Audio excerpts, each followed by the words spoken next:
Yes. Good morning, one and all. Today, we are starting our first session in AICT sponsored Phase 3 online STTP on IoT and Advanced Power Electronics applications in Smart Grid 2020. Today, we are having eminent speaker, Professor Dr. R.P. Deshpande with us. Deshpande sir is advisor and faculty member of calibration and vacuum system, Baines Instruments, Faridabad. Along with this, he is consultant in capacitor switchgear, also product development and management of uh, Mil- Milibon Switchgear Private Limited, Jaipur. He is consultant in capacitors for Viz Technologies Private Limited, Hyderabad. Consultant for IGBT DC link GTO capacitors in CMR Private Limited, Giridhi. Consultant in capacitors, both capacitor types and electronic type. Uh, he is adjunct faculty of MIT Aurangabad since September 2019. Field of experience of Sir is in the field of capacitor, fan and motor capacitors, KVR capacitor, auto condensers, CDI capacitors. Currently, the field of interest are energy conservation, saving in industries, alternative energy systems, energy storage system, ultra capacitor. I welcome you, sir, for the first session of AICT sponsored IoT and Advanced Power Electronics application in Smart Grid. Uh, I request sir to start his session. Over to you, sir. Thank you. It's my pleasure to join the Institute of this prestigious event, and I feel honored to be a participant to this. Uh, when we speak about energy storage,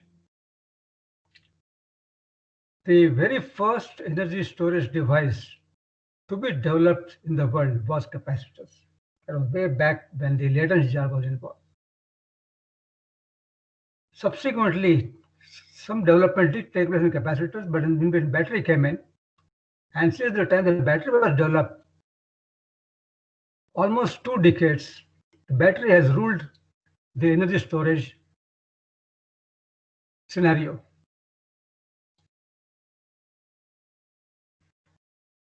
With the vehicles, all IC vehicles or and many other vehicles, they have all along been using ultra capacitors. They have been using batteries for different applications. The storage capacity of capacitors has all along been too low to be of any utility for large applications. And the unit of farad for capacitors was considered to be too large. In fact, it was just taught in the college that making one capacitor of 1 farad will almost take up the space of one whole room. But in the last 2 decades, with the advent of nanotechnology, a new type of capacitor has come in, which is known as the supercapacitors or ultra capacitors, which is basically an electrochemical capacitor. It's a new class of capacitor that is coming. Till now, we had known only electrostatic capacitors and electrolytic capacitors, but this new class of capacitors made it possible to design capacitors in a farad range. What made this possible? So that nanoporous technology allowed a great volume to be achieved in a very small volume. It's a great surface volume was possible to be accommodated in a small physical volume. When we think of energy storage inside a capacitor, we go over the basic formula. And with this formula, you will see if you want to increase energy storage, we had three different alternatives with us. That is, use the highest possible dielectric constant, use the highest possible electrode area, and the thinnest possible dielectric. Electrochemical capacitors, they use a nanoporous carbon electrode. It is something like a sponge, which is highly porous, and the whole volume of the bulk is available for forming the electrode area. So the effective area of this electrode is around 2,000 to 3,000 square meters per gram, which is almost the size of a football field. The charge separation, practically there is no dielectric in this capacitor. The effective dielectric is just about less than 0.1 nanometer. In fact, it is 0.2 nanometers or near about. That makes D very small. The area by thickness ratio, it goes beyond 10 raised to 12, and that nullifies the 10 raised to minus 12 factor in epsilon 0. The result is 1 cubic centimeter of capacitor can accommodate values as far as 60 farad to 360 farads. And this high value of capacitor, it permits a energy level storage which is comparable to that of a battery.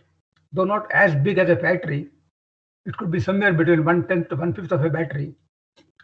But now, of course, you have even capacitors coming up which will be much more than that. Now, let us see how the construction of the capacitor goes and how the principles. Here you find there are pictorial representation of the ultracapacitor. Basically, the porous carbon electrode shown over here, the entire volume of this capacitor is being utilized for. Sir, just a minute, sir. Yeah. Sir, please share your screen. We are not able to see your screen. Oh, sorry. Would you start again? I made a mistake. Not to start, just share option near to the mic. Yes. No, I did it, but I forgot to do that.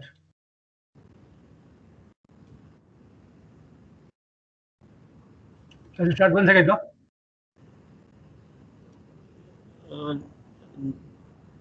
You okay now? Yes, sir. Please, first presentation slides. Yeah. Yes, sir. Okay. Start once again. No problem, sir. Just continue with that. Yeah. Just click on the presentation mode. It is okay now? Okay.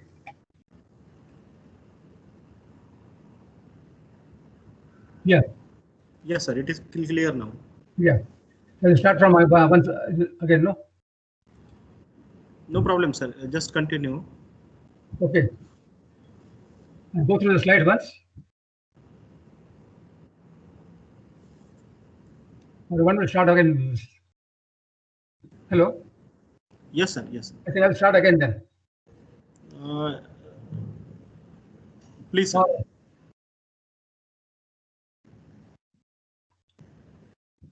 Hello? Yes, sir. Yes. Yeah. It's my pleasure to be with you all on this prestigious occasion to speak on energy storage devices, a part of it, that is ultracapacitors. As you must be aware, capacitor was one of the first devices. It was the first device which was used for energy storage. That was the Leyden's jar discovery. After that,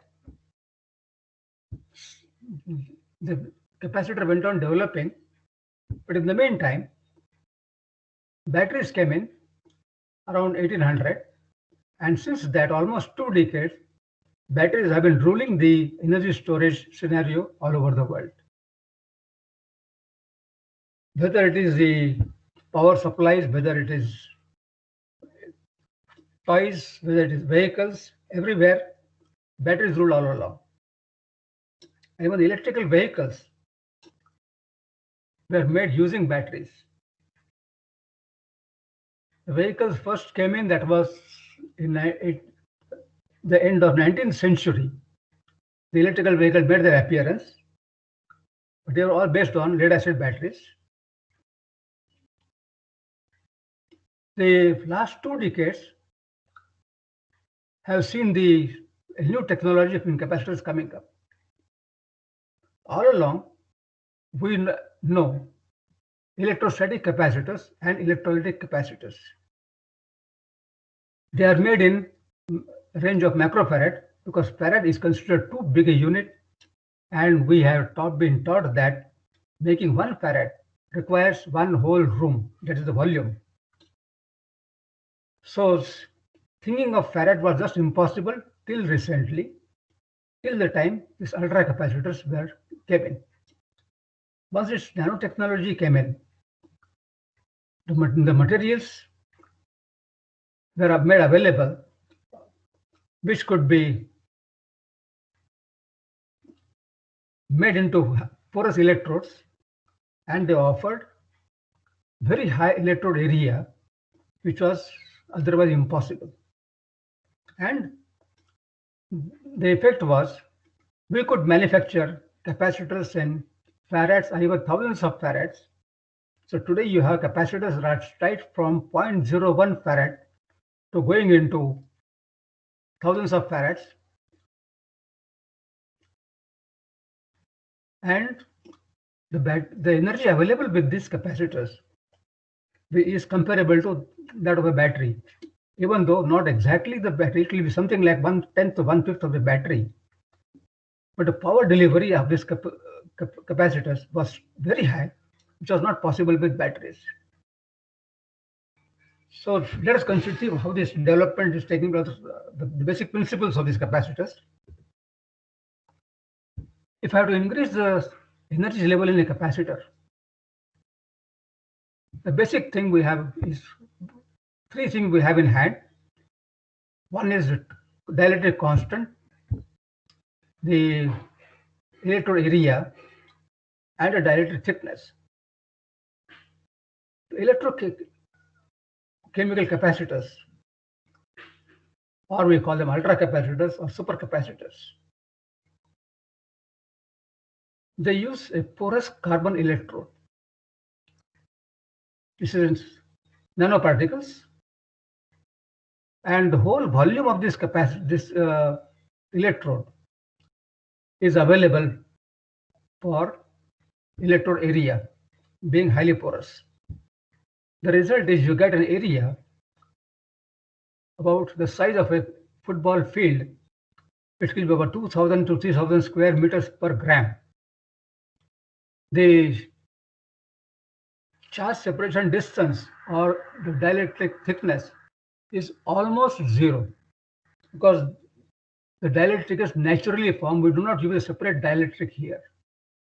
Whenever you have this electrolyte and the carbon electrodes, they come in contact with each other.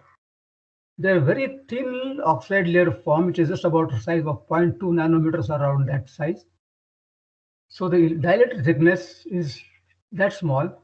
So if you consider area by thickness ratio, it is more than 10⁻²². And this ratio nullifies that 10⁻⁻12 factor into epsilon 0, and you are entering farads range. This has made possible to make capacitors of 60 microfarad to 360 farads or even more per cubic centimeter. That is, one sugar cube size capacitor, the sugar cube size dielectric can accommodate so much of a capacitor's value. Being in Farad's range, the energy storage capacity is quite high, and it is comparable to the battery. Maybe it is about 1/5 to 1/10 of a battery, and today you are getting capacity even much more than that. Here we consider the basic ultracapacitor principle, how it works, or what is the basic principle always. You have, in effect, one side, this is a porous carbon electrode. Now this entire electrode is filled up with electrolyte. We are only it's a representation for understanding. So you have a surface barrier here between the electrolyte and the carbon electrode, and this barrier is so thin, and this area is so high, so you get a high capacitor value here. Again, you have another similar capacitor at the other end, so you have two capacitors in series. Here you can see bottom. You have these two capacitors in series, each capacitor having a certain low voltage, and the series combination is quite high. Each capacitor of area, this is maybe about 1.2 volts over here, 1.2 volts here, you get 2.4 volts, or it can be 1.5 here, 1.5 volts here, and you get 3 volts. That is how you get a voltage. The voltages are rather low, but the values available are quite high. The ultracapacitor individual cell, if you see, this is the current collector on either side. Then this electrolyte is filled up inside the carbon electrode hollows. So this has got, this plate will be a nickel plate or a steel plate. This will be an inert plate material for the electrolyte, and the energy stored in this whole volume of the electrolyte in this carbon particle surface area.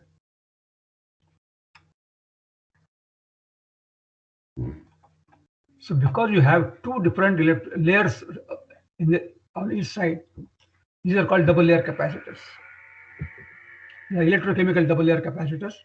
They are also known as supercapacitors, digital electronics devices, double layer capacitors, or EDLCs.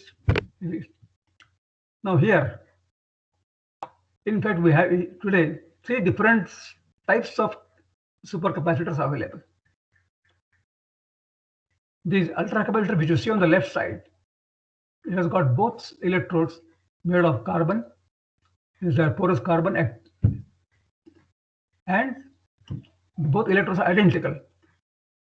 So these are symmetrical capacitors with having both capacitors exactly identical, and the voltages on both sides are equal. They are equally divided. The second capacitor you have is one side is your metal oxide instead of carbon, and the second side is again carbon electrode as usual. But the one on this side, anode side, it can take much more higher voltage, and the capacitor's value goes up. The voltage of the capacitor goes up. So when the voltage goes up, naturally the stored energy goes up. The third one is your lithium-ion capacitor. Here is a question of what we call electrochemistry. It's an intercalation process.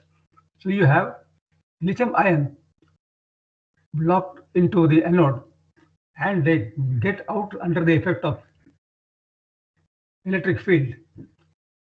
That is how the charging takes place here. And even here, the voltages are here quite high.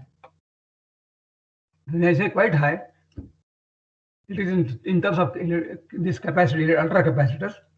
The symmetric ultracapacitor, or the normal EDLCs, as we call it, the voltage available here is about, it started with 2.3 volts in the first place. Then today it is going to about almost 3 volts when it comes to organic electrolytes. But we have aqueous electrolytes, the voltage will be still less than 2 volts, it will be about 1.6, 1.78 volts. The asymmetric capacitors or lithium-ion capacitors, they can go to about 3.6 volts, and today they are even able to go to 4 volts thereabout. The charging mechanism and discharging mechanisms in both of these are different.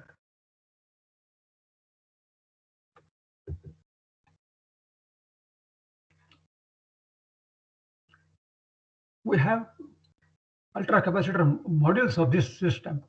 So each capacitor, as we say, this has got this we have seen on the last slide. So the voltage for each capacitor is very small.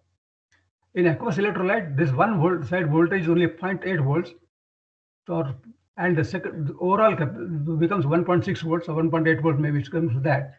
But when you have non-neutral aqueous electrolyte, that is organic electrolyte, with symmetrical, or rather you can go to 2.8 volt, 3 volts now. Whereas if you go for lithium-ion capacitors, you can go to 4.2 volts. You can maximum, if people have reached up to 4.5 volts thereabout. The most common voltages today are 2.8 volt to 3 volts for EDLCs. So here what we do, the voltages for this capacitor are not useful to us as they are, because the voltages are too low. So 2.3 volts is not of much use to us. 2.8 volt is not much of use. If the capacitor is 2.8 volt rated, we'll be using it for 2.5 volts or 2.6 volts, because the capacitors cannot take very high voltages, so we have not to exceed their limits any time. So a capacitor rated at 3 volts, we should not be loading it beyond 3 volts. So what is done is, you take this, just as you make a battery, you make these capacitors in series, connect them in series, and get the required working voltage. If I take 6 capacitors, each having a working voltage of 2.5 volts, it will give you 15 volts here. Now this capacitor, I can connect across a battery of 12 volts. And this particular system is put in a house box like this. It's called module. So in practice, you find ultra capacitor modules being used everywhere, and all the technology further up, we start using these modules and these basic cells. Be usable, they require to operate at a higher voltage. So for doing that, we connect them in series, just like connect batteries like this. You have 6 capacitors in series. So if you have 6 capacitors of 2.5 volts in series, you get similarly 15 volts here. That is how the thing goes. See, if you can consider the capacitor, it is a high voltage, high energy, high power, but high energy source. Because being a capacitor, it does not take any time to charge. It's very fast compared to a battery. It is only decided by the time constant of the capacitor and whatever the resistance you have in the circuit. And because of this, even the charging is very fast, discharging is very fast. The energy you store in this capacitor, supercapacitors, is something like 5% to 10% of the battery. Energy efficiency, again, there is no chemical reaction involved in this, and because of this thing, there is no conversion involved, no heat involved, and the efficiency of conversion is something like between 95 to 98%. And if you consider a lead acid battery, the efficiency could be just about 65%. Or other batteries you can have about 80%, or never more than 85% anywhere. Battery life, when it comes to lead acid, we normally consider 1.5 years, sometimes 2 years. But in this ultra capacitors, you can get a life of 10, 15 years, or even more than 25 years now. People are thinking in terms of 40 years. It's a very good battery backup device, because as we know, although the energy density is very high, still it is very low compared to battery. Conventional ones, today we have capacitors increasing energy, but normally the capacitors have a very small amount of energy, but very high amount of power. The result is, when you connect the capacitor in parallel with the battery, it acts as a backup for the battery. It gets charged from the battery, and any sudden discharges, They do not go to a battery, but the discharges are provided by the capacitor. Before the battery can build up the current by chemical reactions, the capacitor is already delivered and done the work.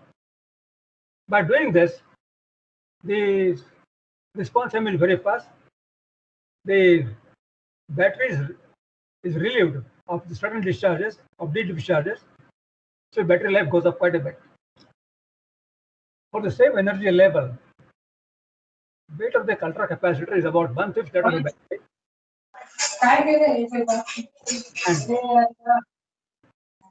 And the number of applications, you can even define. And because you have it's a capacitor, a static thing, no chemicals involved, no vaporization of material involved, so it is absolutely maintenance free. The temperature variation which can withstand, that is minus 55 to 70 degrees. No ultra capacitor, no other device can withstand such a high use temperature. No battery can withstand this levels. These capacitors are also finally used in some remote places where you have undersea device ships and all, or you got to go high up in the mountain where batteries become unviable or unreliable. When the capacitors do not have any material which are harmful to the environment, so they're absolutely eco-friendly. Considering batteries, just a comparison will show something like this. When it comes to cycle life, you have two different types of capacitors. So you have cycle life going to millions. Millions is, it goes to some millions of operations. You can, in fact, it goes to more than that. Energy density, although here is quite high, but in this case you can see that the energy density are quite low when it comes to lithium ion. But when it comes to lead acid battery, this comes down to just about 35 to 45 watt-hours per liter. Operating voltages here are 2.7 volts, and maximum you can go to 4 volts. And from 4 volts you can come down to minimum 2.5 volts. That one is permissible. And if you consider the power density, there is no comparison to capacitors. As you know, the battery is very something like 0.1 kilowatt per liter, whereas you get 10 kilowatts per liter. And one big advantage that comes is battery. You never know how much charge is left inside the battery, and the state of health you never know. Whereas in case of capacitors, you know what is the voltage, what is the energy left. Now the time constant for the ultra capacitor is always less than 1 second. Within about 5 seconds time, means about 5 time constants, you can reach a level of 99.3% of this applied voltage. So you can literally charge a capacitor in a matter of 5 seconds and discharge within the 5 seconds. It all depends upon the other parameters, how much you can take it. Now this is a chart called Ragone chart. Ragone chart is something on one end you find the energy density, whatever per kg. And the other hand, the vertical side, you find power density, it is watt per kg. If you see the capacitors, as we know, the power density is very high, but the energy density is hardly anything. Capacitors, we have, as I said, there are 3 different types. Till there's such now, these capacitors have been dominating, symmetric capacitors, they have been dominating, and they are filling up this gap between the capacitors and the batteries.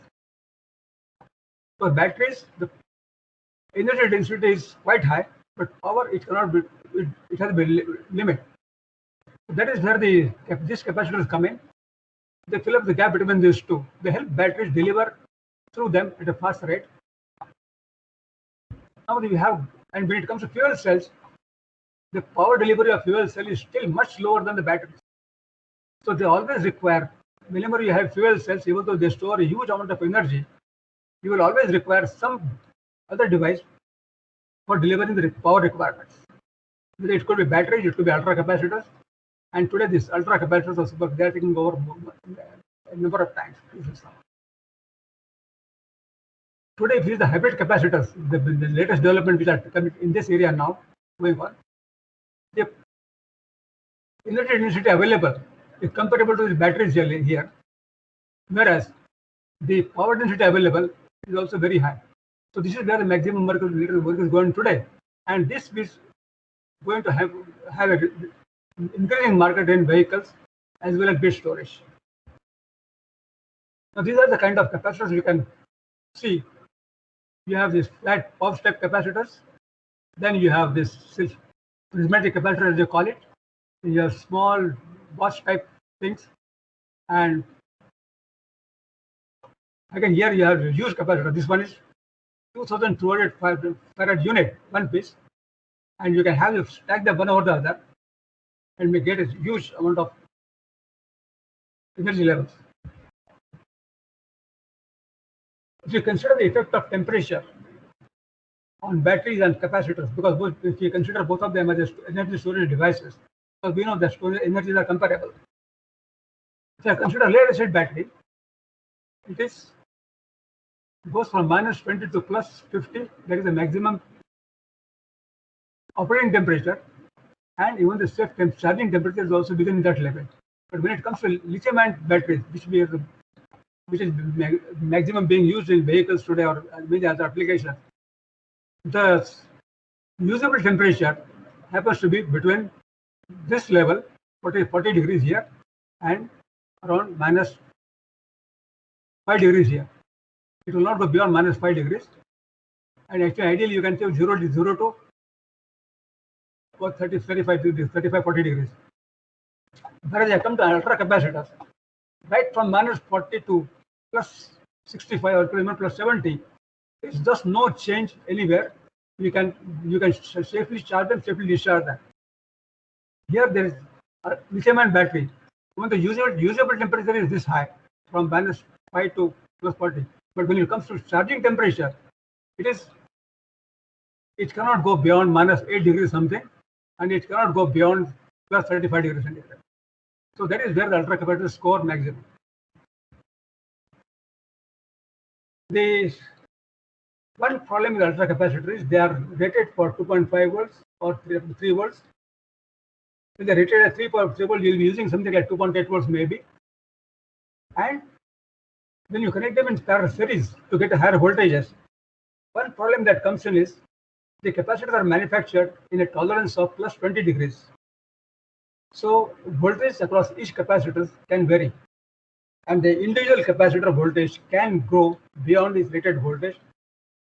So you have to balance those out by different ways. One thing is you have a bleeding resistors across the capacitors, which will divert the leakage currents and distribute the voltages. That becomes a very lossful thing. The most efficient system is the electronic system, which does not allow the capacitor voltage to go beyond the limit. So individually, the capacitor values could be a little bit different, but the voltages remain the same. The charging of the ultra capacitor is another very, very tricky affair, because the ratings are in farads, and sometimes it will be in thousands of farads, many other times. So when you apply this big a capacitor to any supply circuit, the supply circuit will treat this thing, the capacitor, as a direct short circuit. And it is a continued short circuit because the currents are very, very high. So what is done is, instead of connecting a source this directly, you charge it at a constant current, or you charge it at a constant power. Both things are possible. And the current will go on reducing when it comes to higher charging levels. Here you have several electronic circuit design to limit individual cells in the chain, because you have several modules coming like that. So you have to control the charging. This is what when you charge when you are trying to discharge the capacitor. This is what happens in this case. When you have initially this is the voltage. As you start discharging, the voltage goes down. So when the voltage is going down, the capacitor in that case is simply not useful to run any of the devices we have normally common. So what we whereas the device will always require a constant voltage. So what is done is have a converter here, and this power converter sees that with all these changes in capacitor voltages, output voltage remains the same. Now this power converters usually they work up to 25% of this capacitor voltage. Suppose you have 100, we have charged to 100%. We can go down to half 50% of that. That is between 3 volts to 1.4 volts maybe. That is the range within which the power converter can work. Or if you have a say 50 volt supply, or 50 volt you can 25. Below that it is the limitation of power converter, not the capacitor. So that limits this thing. The result is you are able to use 75% of the power of the capacitor, of the energy of the capacitor during this time.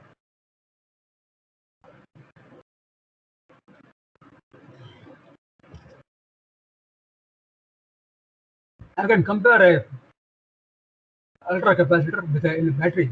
So not that I've used and an ultra capacitor plus lead acid battery.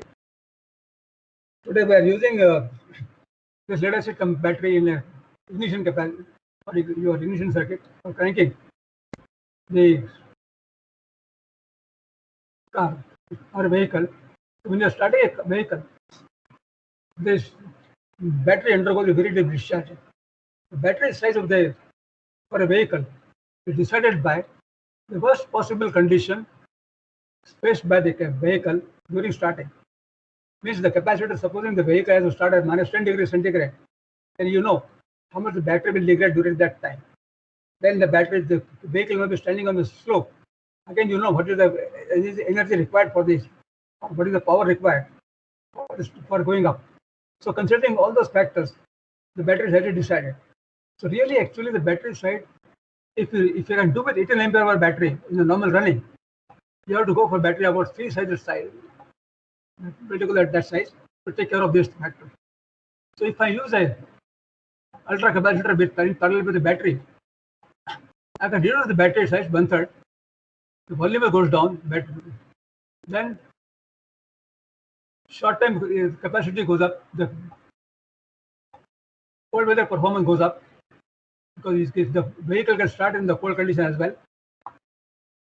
And when you are trying to, when is the question of replacing the battery, you are replacing only 8 hour if it's smaller battery, so the replacement is cheaper. Life of the battery is again much higher.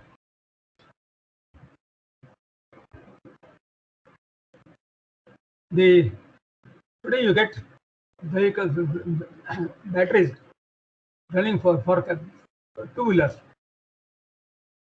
So here you have a unit with a battery plus ultra capacitor. This is a unit you get. This is available in Pune. That's one manufacturer doing that. So by doing this, you can use a smaller battery and with a better life. The ultra capacitor can be used, and it is being used at so many places for different applications in vehicle.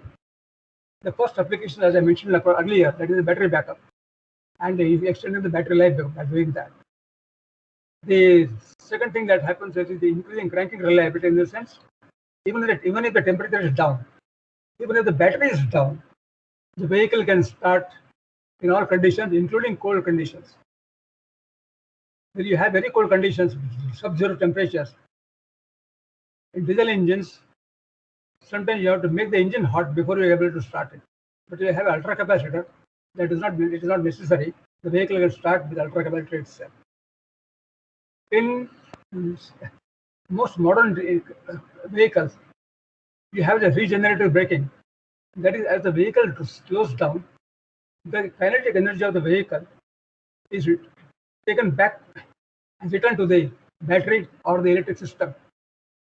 So for doing that, the ultra capacitor accepts that energy very fast, and then it can charge the battery in turn, or it can deliver it back to the vehicle when you are accelerating. So for a number of applications, you find this useful for even electric vehicles or hybrid vehicles. Then you have horns, radios, ACs. During AC system also you can use that, because when you start an AC, the load goes on the battery. So wherever there is a load going on the battery, a sudden load going on the battery, that is taken care of by the ultra capacitor. When you have a power steering, even then the load goes on the battery. And some applications within the car, it can act as a standalone power supply. That is, it gets charged on the battery and keeps supplying that particular vehicle. In one car, you can use this capacitor at somewhere about 8-10 different places. Now you get some units of this which are available. Now the people have developed this thing, where you have an ultra capacitor and battery combination, and battery is saved from certain bursts in the. What happens is, when you are running a car in several number of countries, there is a rule that every red light you have to stop the car. So when you stop you have to stop the engine. So when your engine stops, the cranking load again comes to the battery. So the battery has to undergo anywhere between 50 to 100 starts in a day, and that is too much strain on the battery, because the battery cannot charge. It cannot take more than 700 to 1000 discharges, deep discharge cycles. So with every cranking cycle, the battery life goes down. That is where this thing comes in, and these units are now available, which increase the overall life of the battery as well, and the vehicle also perform better. So actually, we have taken a trial of this in Pune itself. We connected this connect. We see actually measured the voltage. The lead acid battery goes down to just cranking the car. So from a nominal voltage of 12 volts, when I'm using a battery, actual battery voltage went down to something like 5.8 volts. It is so dangerously low, because battery voltage is not allowed to go. It is not supposed to go beyond 10.8 volts. Here it is actually going to 5.8 volts.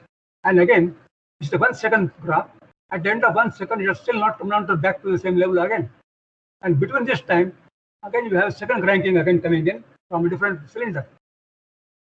So this is what happens.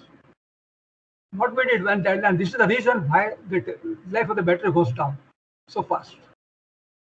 I connect one capacitor here, where we found that the voltage, instead of going to this level, was climbed to 10.8 volts. It did not go below 10.8 volts, and it recovered quite fast within good level.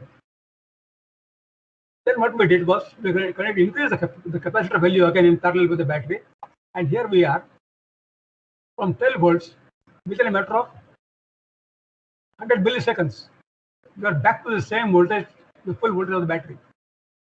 Now this is what happens. In fact, you are simply not allowing the battery voltage to change appreciably through anywhere, and this is the reason why the battery life goes up, and the battery life can go up something like between 4 to 6 times.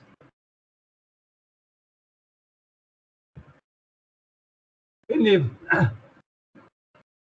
IC engines, you have so many different applications here available. So you can just go through that. I will not give much time on this, but these are the things available for jump starting of vehicles.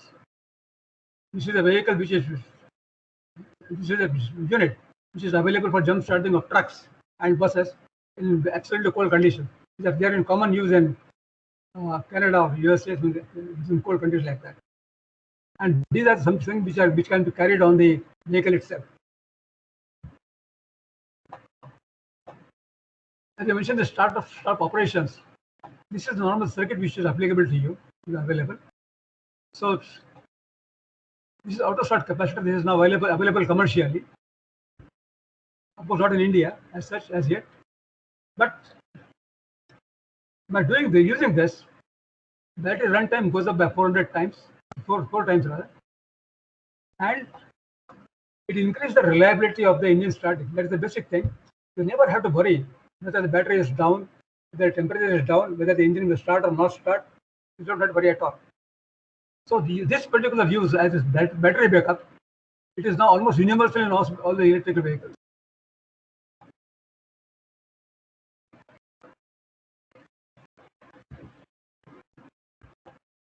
So it's checked and then generally done on a truck.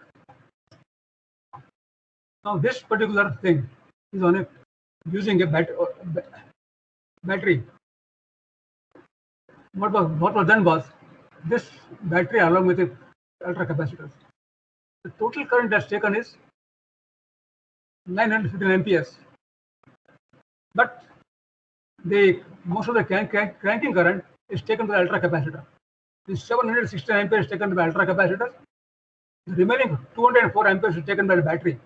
So the battery is saved that huge surge current. So you can imagine what will happen to the battery life in that, how much battery life you can save on this. Today you are getting models of this nature which are specifically dedicated to this function. So when you are starting a vehicle, it invariably starts with the ultra capacitor power. You can imagine that we get the benefits here. 0 to full. This model is useful for two big things. One is starting, and the second is accelerating from 0 to maximum limit. This serves even during that period, because that is the time again in electric vehicles the load is maximum on the battery, and that load is taken up by the ultra capacitors here to a big extent. So here you see battery has the one benefit, that is high energy, but in all other respects it is the ultra capacitor which is useful. Today you have cars. This is a model Cadillac 2016. They are using the ultra capacitor for start-stop system as well as voltage stabilization, which does not allow the voltage of the battery to go up and down as the car moves. The voltage source stabilization, as they call it, the response time is just about 40 milliseconds, 400 milliseconds. This truck is also using the same system, and by using the system of this nature, because this is being used for, one is starting, the second is regeneration. So if you consider the energy saved because of regeneration, you have something like 32% saving. This KER stands for Kinetic Energy Regeneration System. This is useful for electric vehicles or fuel cells vehicles, either of them. This is a huge saving available. Today you have this system of being used in more than 2 million vehicles on road.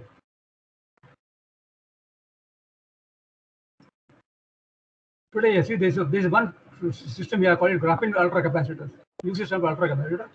Graphene is a one material which is coming up fast in ultra capacitor. Graphene, as you know, probably it is a one atom thick sheets. So it is a one atom thick sheets that is replacing the carbon activated carbon at least on one electrode, and the result is you get a tremendous increase in energy capacity, as well as and along with the power as well, of course, because it's a capacitor ultimately. When it comes to heavy vehicles, on this list, when it comes to cold starting, when the temperature goes down. Now, here's what happens in a lead-acid battery. In the normal temperature, 27 degrees, you have this energy available 100%. And let us say the engine capacity adjusted 100%. So that both of them optimum. As the temperature goes down, the battery capacity starts going down, but the engine capacity demand goes on increasing. So when you go to minus 20 degrees centigrade, the engine demands 3.5 times more power, whereas the battery is able to give only one-fourth of the power. Under this condition, these systems work. Now these two, as I said earlier, these are fitted in the vehicle itself, so they take care of starting the unit under these conditions in both of them. And in Canada or US, North US or somewhere, you have units available where in the remote areas, such units are fixed up at certain locations, at garages or depots, where you have a series of trucks which can be started by this one after the other. You don't have to keep the vehicles running in the night, but they can be started by this, and this carries so much of energy. This contains battery as well as ultra capacitor. So this unit itself gets charged once in 6 months or a year. So it saves quite a lot there. In a automobile driving, these are the typical energies you require in different functions, and all these small time energy requirements are met by these capacitors. Now, these particular capacitors made by this company, they are based on nickel carbon. Means one is a asymmetric capacitor using nickel. This is a very typical example of capacitor inside a vehicle. This is the size of a coffee table. This is, of course, today you don't have the combinations are different, but then this contains 144 capacitors in series, and this total forming about 390 volts. Each of these capacitors is of this type. There is 1500 volt, and this is the size of a Coca-Cola can. This small thing carries about 1500 farads. This was a couple of years back. Today, this same size will carry 3000 farads or 5000 farads. These capacitors are being used in hybrid power vehicles. Now, this is a vehicle, Toyota vehicle. It was in 2012. It was used in a racing vehicle. There is one event in Japan every year for endurance testing. In 2012, this particular car was a winner. So this has got IC engine plus ultra capacitor. There is no battery here, and it has got motors of 225 volts or 300 horsepower motor on the back side, and front motor. Here, the other motor we use for regenerative braking, recharging the capacitor. The total impact is something like 830 bhp. Now, this particular car, it starts with ultra capacitor power. The engine does not start when you're starting a car. It starts with ultra capacitor power, takes up the big acceleration, and when the car is fully in full speed, that is the time the IC engine starts. And then the IC engine feeds the capacitor back, and whenever you require, the IC engine and this electric wave power, they can be combined to get higher power for acceleration. In Australia, they had something called Formula Zero card. This was basically made to promote fuel cell vehicles. So this is a small toy-like thing. So they had a small hydrogen cylinder here, and along with the ultra capacitor. Now this one, fuel cell can give 8.2 kilowatt, but the ultra capacitor by itself can give 40 kilowatt per 8 seconds. And the emission, of course, as you say, it is pure 0.3 millimeter of distilled water. Today's fuel cells cars.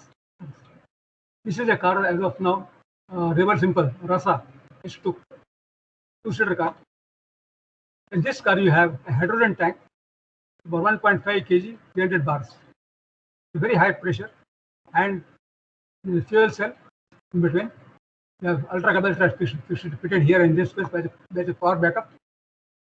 And because as I said, the fuel cell cannot give that much of power, although it has a high energy, so it requires ultra capacitor support for power. You get a range of 300 miles.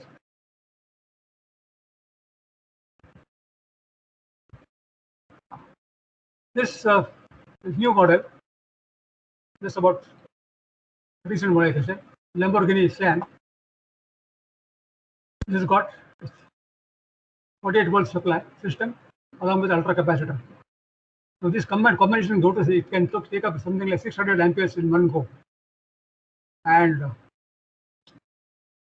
electric motor is 25 kilowatts, and electric system is quite small. That 34 kV is not very high for the system, but it gives a huge power of 602 kilowatts and 350 kilometers per hour. That's the range. That is the speed. And in 0 to 100 kilometers, the speed is just about 2.8 kilometers. This one is just getting launched next month, and that is hydroelectric supercar. And here it is again. This is the fastest possible acceleration, 0 to 96 kilometers, 2.2 seconds, and the speed of 356 kilometers per second. And when one charge, this can go to 1,600 kilometers. So that is possible only with fuel cell capacity.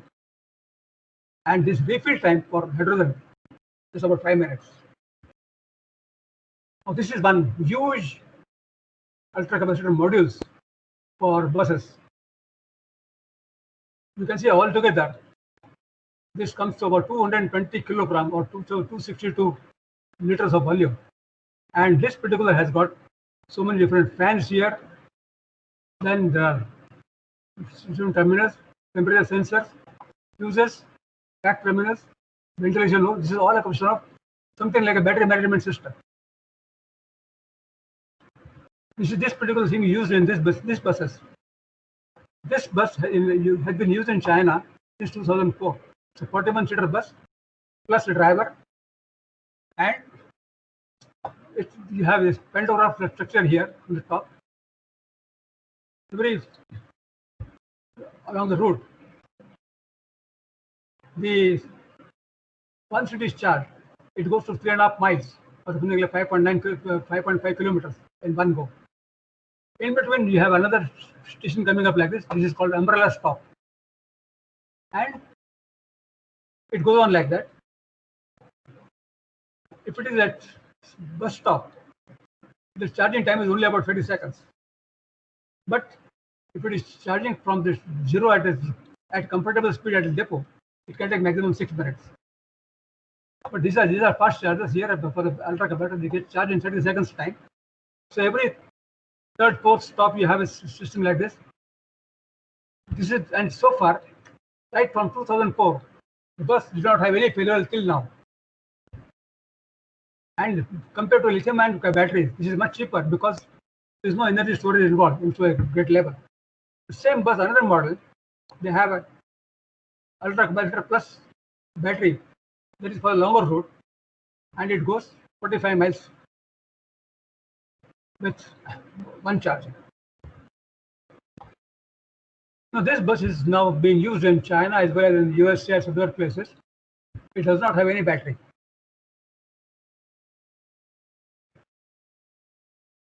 Which is the comparable energy delivery is 26 kilowatt per kg, and it gives a high power because they have got a capacitors which latest grade capacitor which the energy density is higher. This is nitrogen based ultra capacitor which store about 3 times the normal capacitors which we know so far. Charging is within 30 seconds time, and after 30 seconds you can run for another 25 kilometers. That is that fast. This is the world's fastest charging electric bus in China. So one thing we should appreciate for China, they have been copying the materials, this technology from some other countries. Ultra capacitor, most of the development took place in Russia, America, France, Korea, but maximum applications started coming first. Major applications started coming in China. So this is the fastest charging bus in China. It takes us just about 10 seconds time to charge on the way, and it has got 11 kilometer route, 24 stops. Now they are planning now, this bus is already running, and they are planning about 1,200 buses all over the country. This bus in Belgium is a hybrid bus, and because this is a fast charging, it's a long route. This is Bulgaria bus, and with one charge, the bus goes on 20 kilometers. So, and when you come back to terminal, charge it again. So the terminal charging at terminal does not take much time, and when you have it normally 20-kilometer road, most of the cities circulation route on the city, it does not cover 20 kilometers. It is always smaller than that generally. End to end will not be 20 kilometers, but when you have to go more than that, in between you have the station in between for charging.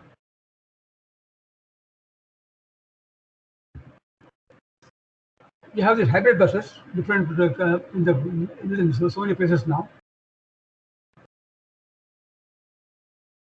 and these hybrid buses, the payback period for the power system is just about 2 to 3 years.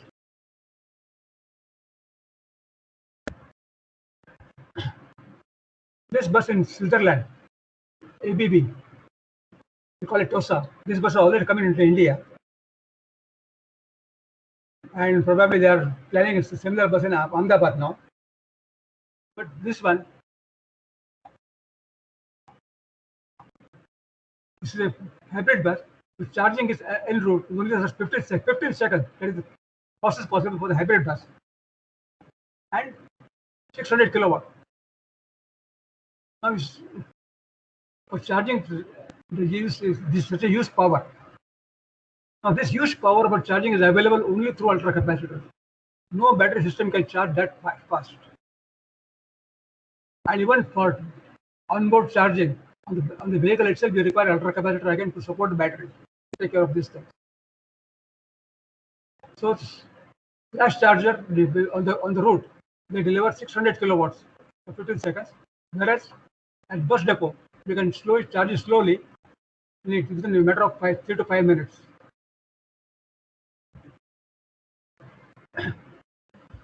Now, these vehicles are becoming common at a number of places now. These are basically golf carts here, 2-seater, 4-seaters. This is only, yeah. And this one is for pits inside the mines. Yes. Sir वो schedule ही नहीं है, वो आएगा ना group में डालते हैं. Problem कोई नहीं आएगा. Hello.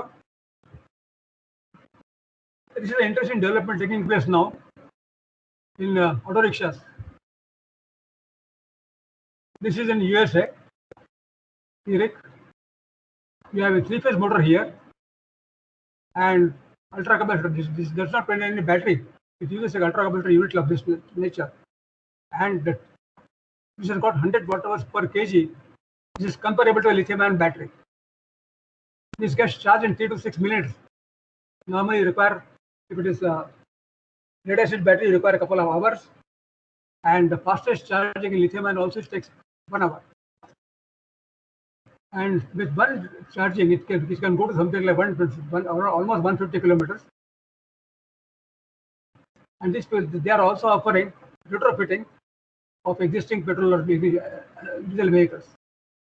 Expected life, you can see the 45 years life, something unimaginable as of today, because that means 2 generations can use the one e-rickshaw.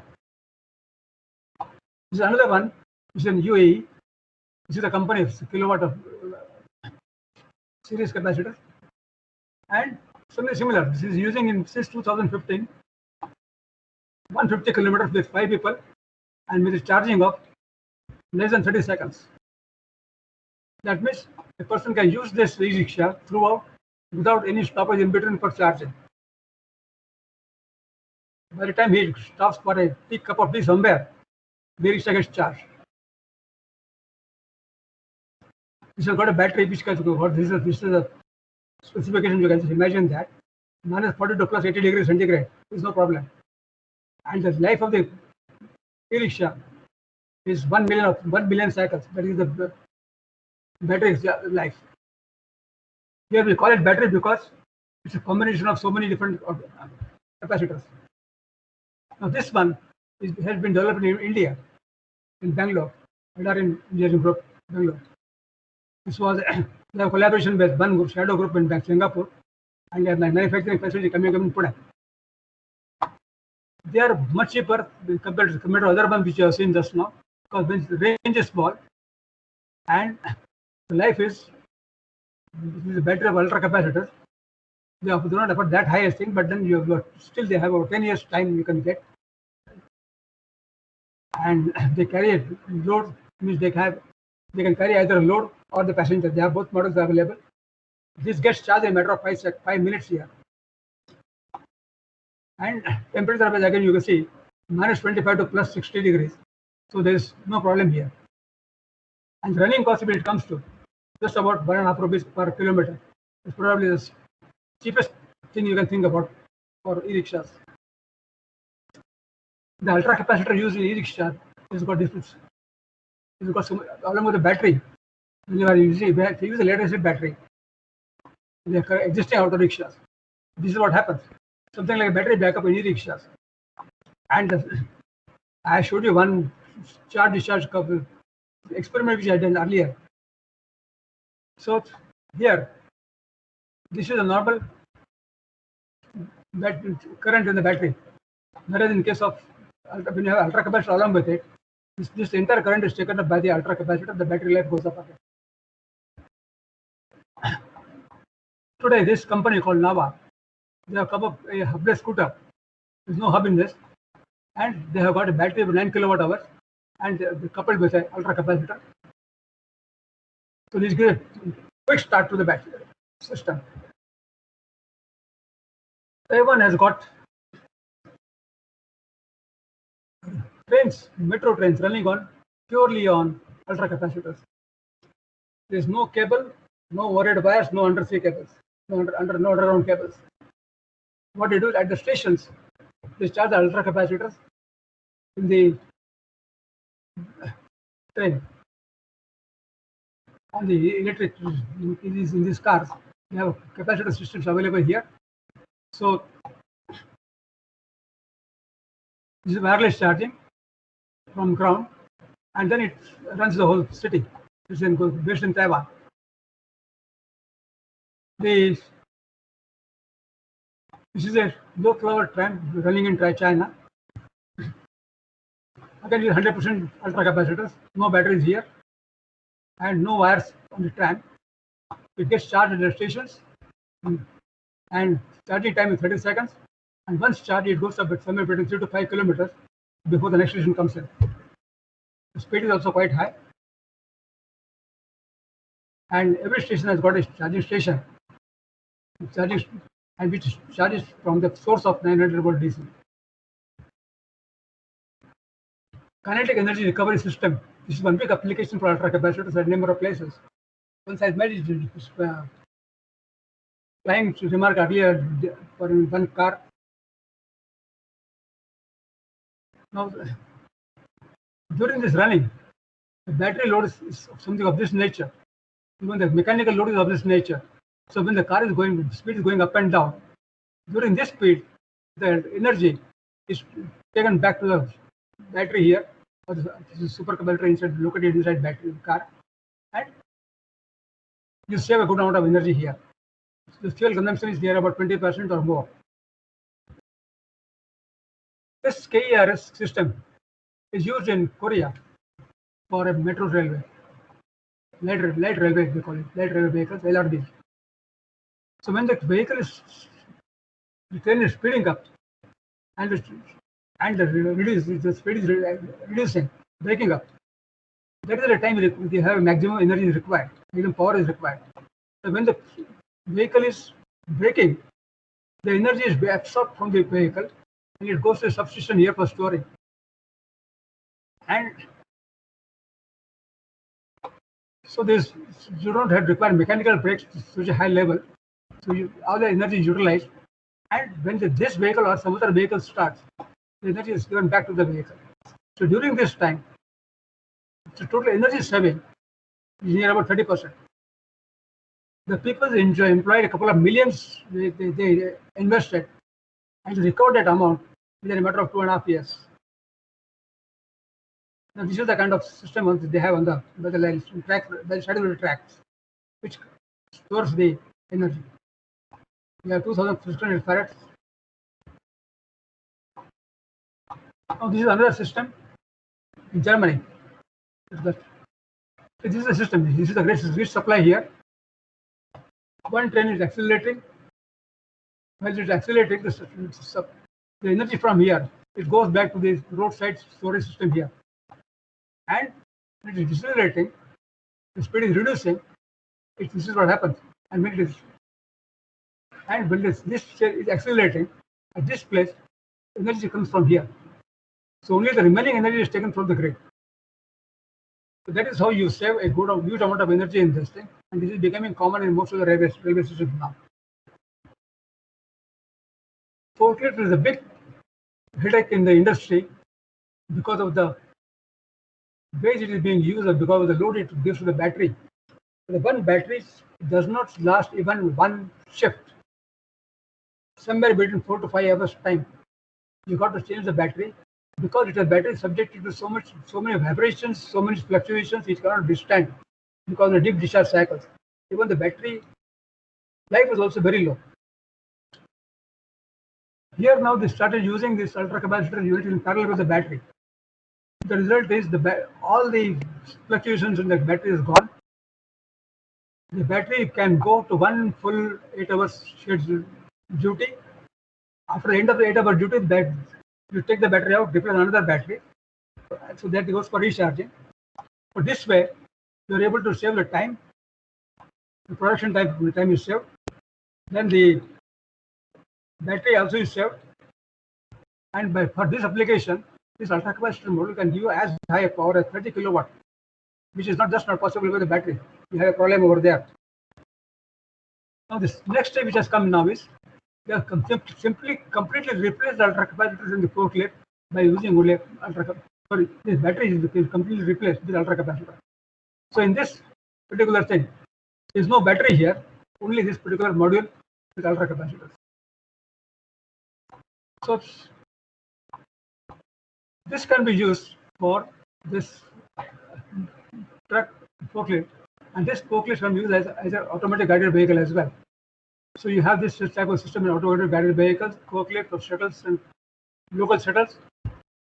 So this shuttles, because these ultracapacitors, there is no cooling required here, no cooling requirement, and this can be fitted in the existing systems as well. You can simply replace the battery with this system. The life of this system, ultracapacitor, is between 10 to 15 years. It can be even more. Maintenance is almost zero.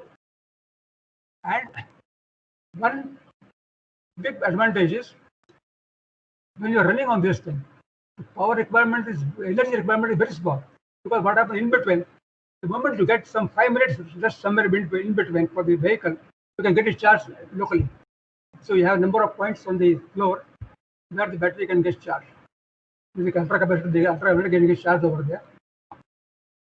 So this is called approximative charging. Spots along the route which give for ultracapacitor charge.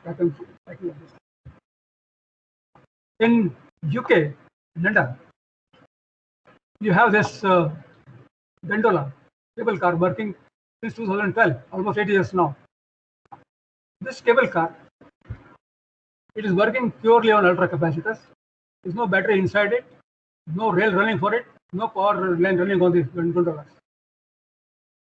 So what they do at each end is charge the ultracapacitor on the top here, and this capacitor, the energy which is available there, it takes it across the Thames, and then the capacitor gets charged at the other end afterwards. Now this particular advantage is anywhere between -40 to plus 65 degrees. Means whatever the temperature of the surroundings, there is no effect on the gondola working. Charging time is just about a few seconds, and the journey time is only 5 seconds. About 1 kilometer long, and it is 90 meters above the river. And this capacitor, it is supporting the ventilation, ACs, entertainment systems, Wi-Fi, interior lighting, videos, and as well as emergency power supply. So everything is supplied by the ultra capacitor. There is selected ultra capacitor because the battery is simply not possible in that condition. It is too heavy. It is not possible to charge so fast, and it requires frequent replacement. Now this ultra capacitor is working for last 8 years. No replacement, no problems, and it will last maybe another 20 years. We don't know. This is another huge example. You can the power requirement you can see here. This is in Shanghai, China, Shanghai port. Now this particular gantry crane, it is about this port is about 32 kilometers from Shanghai, main city. So they have 32 kilometer long 11 kV lines supplying this system, crane system. There are 26 cranes of this nature. Each crane is drawing about 500 kilowatt. You can imagine the load it will have on the 11 kV line. That 11 kV line used to have suffered a lot of fluctuations, a lot of problems all along. There's so many instabilities and all. So what they did was they put a ultra capacitor schedule here on the gantry crane itself. And this schedule, each one for every crane, this can supply 500 kilowatt per crane, and this gets charged from the 11 kV line afterwards. So 11 kV line is feeding the capacitor, not the gantry crane. So that takes off all the fluctuation, voltage fluctuation, all the sudden loads on the frequency fluctuation on the 11 kV line. The whole thing gets stabilized there. And at the same time, but this thing, when the load is going up and down, whatever potential energy is gained during the lifting up, it is stored back when it is coming down. So ultra capacitor reuses this energy. So what happens is, apart from stabilizing the whole system, they are using 70% of the saving in the fuel. They are saving 70% of energy, which otherwise goes waste.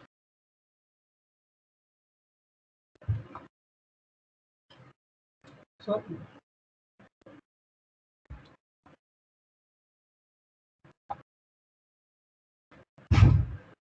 this is one of the largest ultra capacitor installations in the world,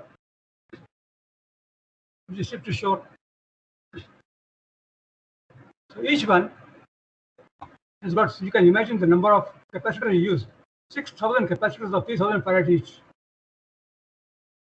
So instant power available is so much. So huge application. Now this is being used in military applications as well. This is the Russian tanks, Armata. They have this diesel tank, but it is using ultra capacitor as a subsidiary power. So when your tank is, Russia is a cold country. So if it is Siberia, if this whatever the temperature there, it does not matter. This ultra capacitor, the tank will start positively, and even if the tank is sitting in the cold at minus 40 degrees for a couple of hours, it does not matter. It can just have a positive start using the ultra capacitors. If the battery is down, there is no problem.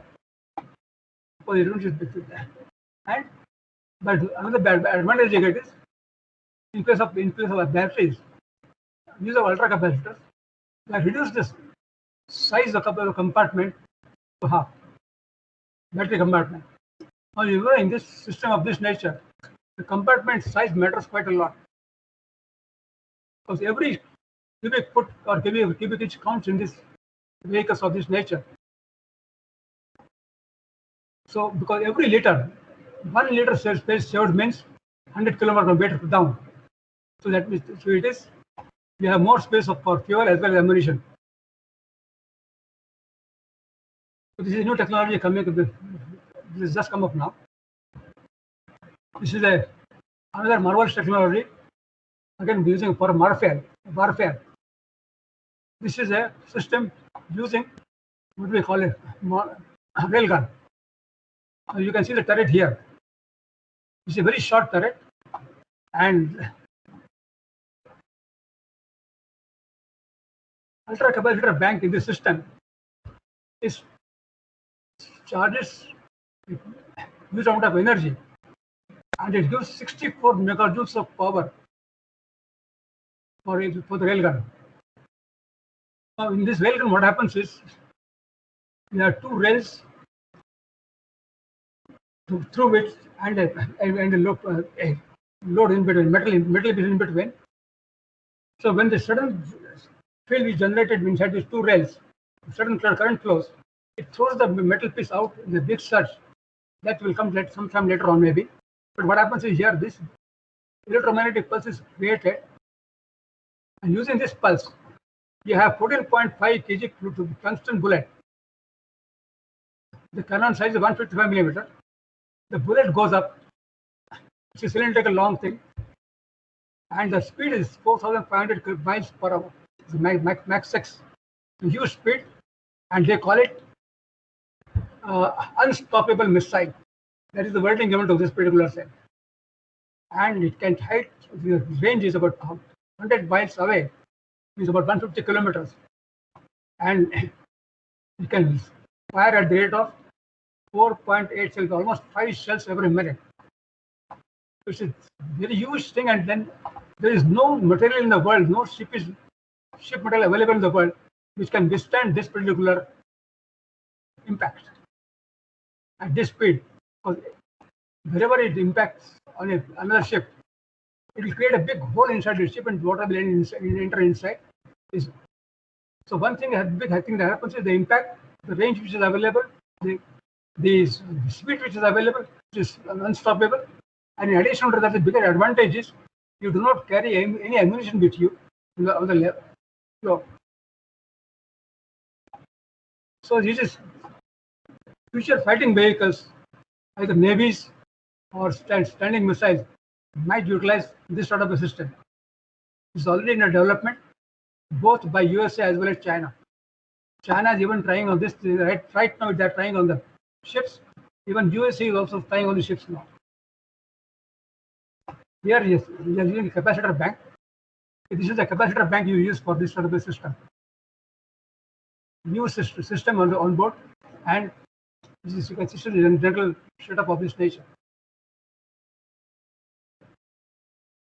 So the effect is as if you are having 1-ton vehicle moving up to 250 kilometers per hour. That's the impact. And today they are supplying 20 megajoules per shot, and they are trying to get it 32 megajoules per shot.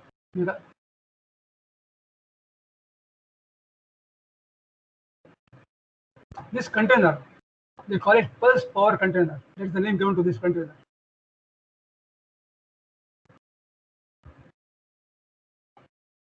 Electric charging stations. This is basically a system of this nature. Say if you have battery pack here through a DC converter, ultra capacitor, and AC charges in all this system. And the way it works, when you're connecting a vehicle, the battery charging current goes off, start from zero, it slowly builds up. It gets time to build up slowly, and ultra capacitor immediately start unloading the current, and it goes down this way. When you are charging this is the other way around. But if I am using only battery alone, my voltage curve will be of this nature. There is a certain big voltage drop across here. From 105 volt, you will come to 95 volt. Whereas you have a battery and ultra capacitor together, uniform. And you have the battery chargers available for single phase, 3-phase, then for home charging, so many systems. Now this company, Kilowatt, they are supplying this EV charging station based only on ultra capacitor. There's no battery inside this thing, so it can charge really fast. This is 384 volts DC input, and output is 72 volt DC. The energy density for the ultra capacitor bank is somewhere 100 watt hours per kg. That is comparable to lithium ion. Operating temperature is -40 to +80 degrees. So It is like no, the batteries cannot work on that. Self-discharging is 10 times sufficient to go through. And DODs, you can have 100% this DOD, depth of discharge, so safely. If you have batteries, the moment the lithium-ion batteries goes to nearby below 25%, or even below 20%, it is not good for the battery life. In this case, that problem is not there. The system of lifespan for the system is near about 5 lakh cycles or 45 years. This one cycle, this system can keep on working for 45 years, and the manufacturer is giving a guarantee of 5 years warranty. The efficiency of this system is 99.1%. The ABB is using lithium ion phosphate battery and ultra capacitor system for rapid charging of the batteries in buses in Geneva. The battery capacity 8 kilowatt hours, and the ultra capacitor is used for accelerator the charging as well as discharging into the vehicle. For ultra capacitor market as such, if you consider, it's a CAGR, cumulative growth rate annually, 30%, that is the predicted growth. And it is uniform right up to 2025, and it will keep on growing. In India, you can see it is today we have this market for this much, it is growing at a rate of 22%. Means even in India, we have a huge growth. Today, unfortunately, we have only some 2 manufacturers coming up with ultra capacitor in India now. They are in the planning stage at different stages of production, and maybe another 6 months to 1 year, we will have at least one person in India who will be manufacturing the ultra capacitor here. But we see that there is a big opportunity in this area in India. To see the future, I will just skip on this. There is something called ultra battery, where we use ultra capacitor technology to assist the battery. Part of the battery, let us say battery electrode, is converted to ultra capacitor, and that way it is able to discharge a high power without any DOD getting affected. And basically, it is a VRLA battery in which the electrode is converted to ultra capacitor partially. There are some people manufacturing this. One is Furukawa, the second is Penn. And in India, we have Exide Batteries manufacturing this. The cost of this will be much less than the lithium ion. And you can imagine this. You can see the figure. This particular bus with the car, it was tested for 1 lakh miles, that is 1,60,000 operations. And after 1 lakh operations, 1 lakh million, or rather 1 lakh miles, they found the battery in the original conditions, not much of a variation there. And you can see in Furukawa, power output is 500 to 600 watt per kg. It's very high. It's not possible with lead-acid battery normally. And there's another company, 7R battery, it gives 1000. This particular technology. This is the system I showed you here. One side is lead-acid battery here. This is a capacitor, this is a battery, and here is a combination for ultra capacitor. One is the battery plate itself. Second one is this is a battery plate, and this is ultra capacitor here. This is how it works. And here, if you see the cycles, the cutoff 7.2 volts means the life of this thing. We have 15,000 here cycles here. Here 75,000 cycles here. That's 5 times difference it makes. And this particular thing, people have been thinking of using it in countries like India and hot countries where lithium ion has got its own problems because of the weather conditions. Thank you.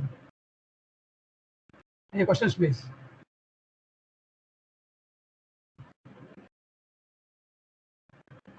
Hello?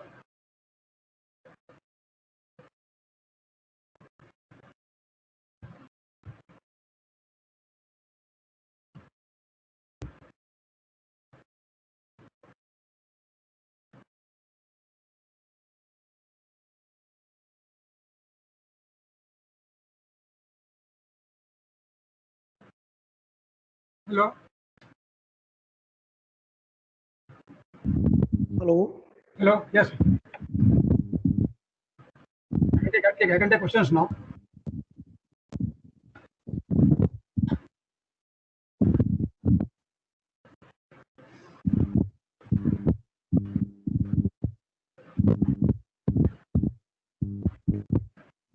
So my question is there.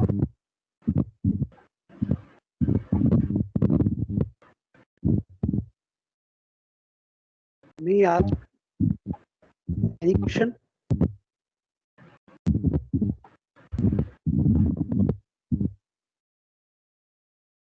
So what I find is this particular technology has got a huge potential in India. And last couple of years, I have been trying to spread the message that all the such new technology should come in India.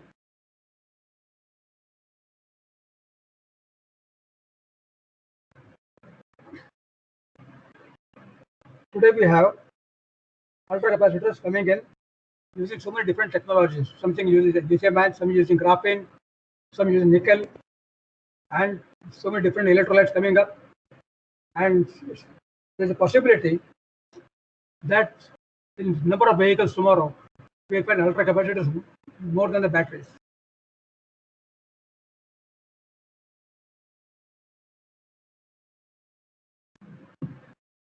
Hello, sir. Yeah. I'm Assistant Professor Jaideep Shah. I have one question. Yeah. Sir, kinetic energy recovery system uses flywheel also. Is it right? In many cases, many automobiles, they are using also flywheel as. Yeah. But see, that's flywheel is a mechanical system. That's a different thing. In this vehicle, what happens is on the shaft, you have a reversible motor.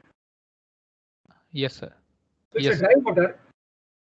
When you are the speed is getting reduced, the motor speed gets reversed, and instead of motor, it's actually a generator, and the mechanical energy from the car is getting fed back into the ultra capacitor or the battery. Kinetic energy recovery, there are two things. One thing is your mechanical kinetic energy storage that involves flywheels. Yes, sir. Yeah. Sir, other question is, in one of your slide, you mentioned that Kepa bus recharging at a bus stop, it is having 40%. It is less expensive. But my question is, generally ultra capacitor is having low specific energy. So for long distance, it is not suitable. So we might need ultra capacitor charging at every station. This particular thing, which is studying working since 2004, this is charging at 3.5 miles with one charging. It's completely Yes. it's AC. Okay, with 5.5 kilometers. Yes, sir. So that means every third or fourth stop it requires charging. You have a charging station of this stop, so you can see the pantograph here. Yes, sir. Yes, So sir. Yes. at that station, the pantograph goes up, and by the time the passengers go in and out, Yes. it takes about 30 seconds time at the most. Yes. During that time, this thing gets charged. Yes. So every time we have to charge at every stop. Not every stop, every third, fourth stop. This is the first trip. Not today. This one which is coming. This is Yes, going. sir. This has a 25 kilometers it goes before you require charging. Yes, sir. This bus is going 25 kilometers. There's another bus Okay. going 20 kilometers before recharging. Because here, in this case, they have developed ultra capacitors which store huge amount of energy. The storage energy in ultra capacitor is something like 100 kilowatts, 100 watt hours per kg, which is almost more than 3 times that of lead acid battery, and somewhere slightly below the lithium-ion battery. Yes, sir. And sir, my last question is, when we use hybrid system of storage, like lithium-ion or lead-acid battery with ultra capacitor, Yeah. so generally we use term BMS for battery. So which term is used for balancing in case of ultra capacitor? See, generally, you can say effective system is that you are having ultra capacitor directly in parallel with the battery. Okay. So ultra capacitor itself, I showed you one unit here. This particular, you have seen this. Yes, sir. This particular unit, it comes along with all everything. He's got a fan here, temperature sensors. So you have a system here itself in itself, and you have another similar system for battery. So, sir, So actually, I will not call this strictly a BMS because BMS also involves detecting a faulty unit. yes, sir. That question does not come in here. Okay. And even the temperature rise in case of ultra capacitor is hardly anything. Okay, sir. Right. Okay, thank you.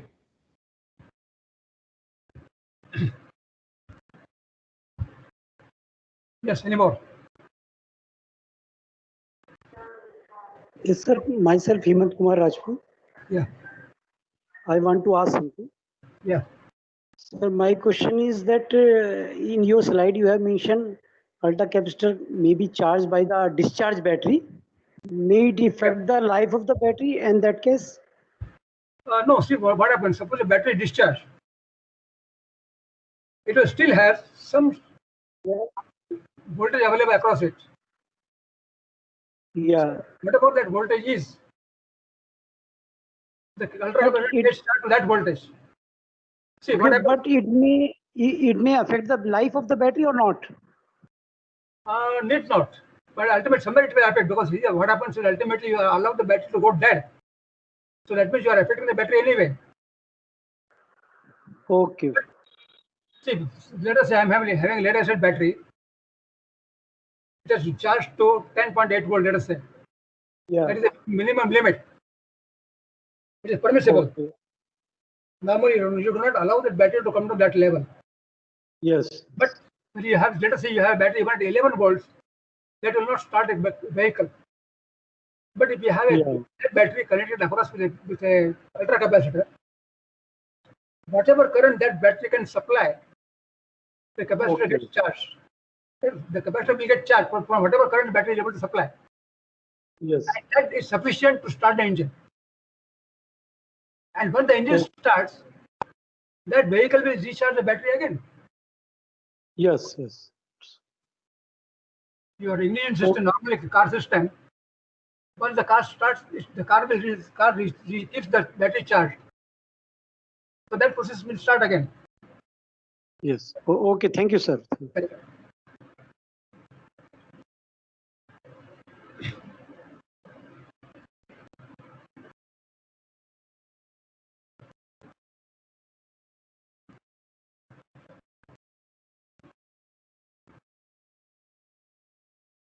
Any more questions, please?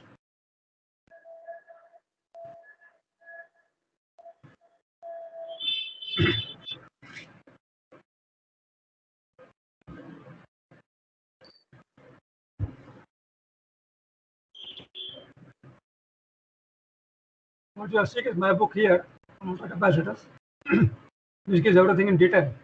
But of course, after that, there's a lot of developments because it was been 6 years back.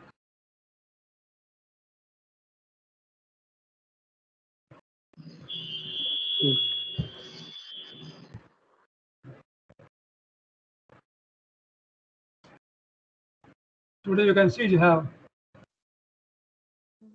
15,000 hybrid buses working in China already.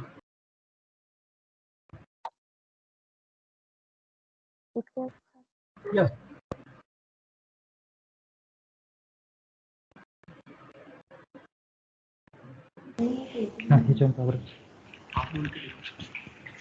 Hello. Yes. Yes, participants are requested. Anybody? More questions or shall we stop?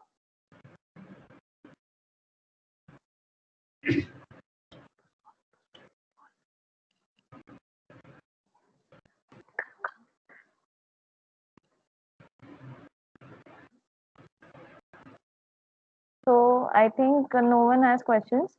So we'll be ending up with the session. Okay. Thank you, sir. So next session will be starting out at 3 p.m. sharply. So be there on time. Thank you.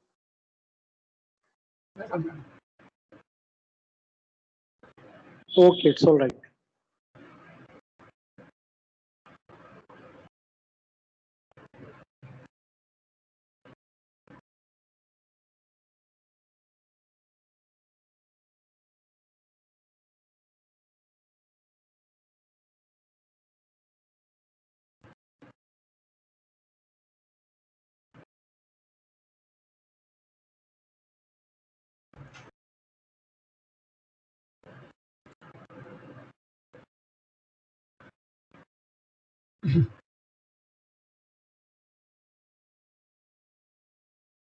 Hmm?